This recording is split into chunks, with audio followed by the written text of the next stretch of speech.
2B টাকার T2 বছরে বার্ষিক 2% হারে সরল সুদে সরলমোট হবে 2P প্লাস শূন্যস্থানে আমাকে বার করতে হবে কত হবে। ঠিক আছে, তাহলে সরল সুদের সূত্রটা দেখি।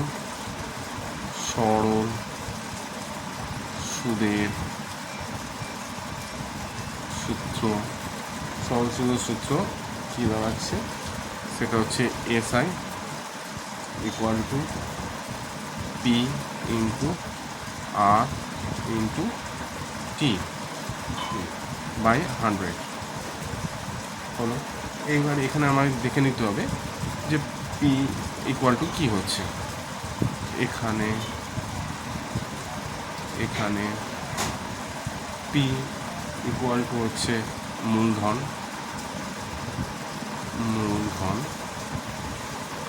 সেটা হবে হচ্ছে 2P। ঠিক আছে, P ইকুয়াল টু মূলধন, সেটা হচ্ছে 2P। গেল, কারণ বলে দিয়েছে 2P টাকা, মূলধনটা 2P টাকার বলে দিয়েছে 2P টাকা। সময়টা কি হচ্ছে, আচ্ছা সুদের হারটা কী হবে, হারটা হবে হচ্ছে 2R/3%। আচ্ছা, এটা হচ্ছে R ইকুয়াল টু, এটা হচ্ছে হার, সেটা হবে হচ্ছে 2R/3%। আর পড়ে থাকলো হচ্ছে টি মানে হচ্ছে সময়, টাইম, সময়। আর পড়ে থাকলো টি মানে হচ্ছে টাইম, সময়। আচ্ছা, সময় ইকুয়াল টু কত হবে, সময় ইকুয়াল টু বলেছে T/2 বছর, T/2 বছর, এটা বলে দিয়েছে সময় ইকুয়াল টু T/2 বছর। তাহলে এবার হিসেবটা কি আসছে, অতএব দেখা যাক কী দাঁড়াচ্ছে। SI ইকুয়াল টু, আচ্ছা SI ইকুয়াল টু P দিয়েছিলাম, P কত বলেছে, P বলেছে 2P। তাহলে এখানে একটা দাগ দিয়ে দিলাম, বাই দিয়ে দিলাম 2P ইন্টু, এরপরে আর কত ধরা হয়েছে, রেট অফ ইন্টারেস্ট মানে সুদের হারটা 2R/3%। হ্যাঁ, 2R/3। আচ্ছা, 2R/3%টা নিচে 100 করে দিলাম। আচ্ছা, এবার বাকি থাকলো কি, বাকি থাকলো হচ্ছে টাইম,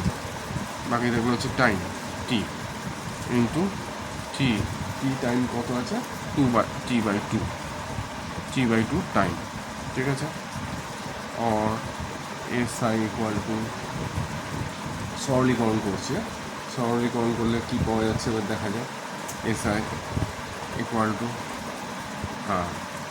এই দাঁড়াচ্ছে, আচ্ছা এটাকে এইভাবে না করে, আচ্ছা আর SI ইকুয়াল টু দাঁড়াচ্ছে হচ্ছে, যেটা এবার ইয়ে করে নিই, ভাগগুলো করে নিই, গুছিয়ে নিই, তাহলেই হয়ে যাবে।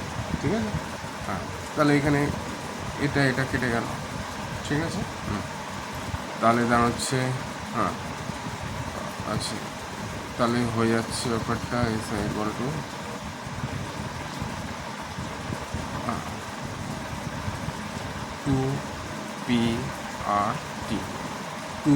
2PRT থাকলো, আর নিচে হবে হচ্ছে 3 × 100, এই দাঁড়িয়ে গেল নিচে। এবার যদি এটাকে দিয়ে এটা কাটা হোক, এবার 300, 2 দিয়ে 50 হয়ে গেল। আচ্ছা, আর SI ইকুয়াল টু দাঁড়াচ্ছে হচ্ছে PRT/150, এটা SI ইকুয়াল টু দাঁড়ালো। আচ্ছা, এবার আমি বলছি সর্বমোট অ্যামাউন্ট কত হবে। তাহলে সর্বমোট অ্যামাউন্ট যদি আমাকে জানতে হয়, তাহলে কি দাঁড়াচ্ছে, সর্বমোট অ্যামাউন্ট হবে,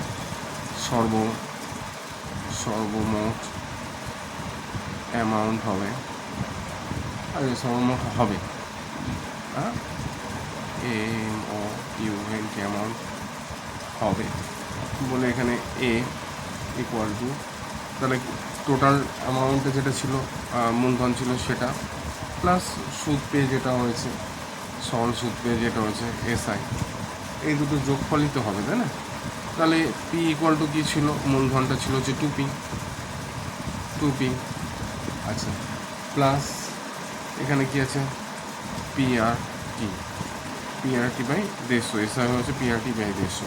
তাহলে আমাকে শূন্যস্থানে এখানে আমাকে বসিয়ে দিয়েছিল যে টুপিটা আমাকে বসিয়ে দিয়েছে এখানে, এই যে এটা বসিয়ে দিয়েছে যে টুপি প্লাস, তাহলে এখানে কী হবে পিআরটি বাই 150। তাহলে আমাকে বসাতে হবে হচ্ছে শূন্যস্থানে হবে শূন্য স্থানে হবে এইটা পিআরটি বাই 150, এটাই হচ্ছে অ্যান্সার, ANS অ্যান্সার, রাইট।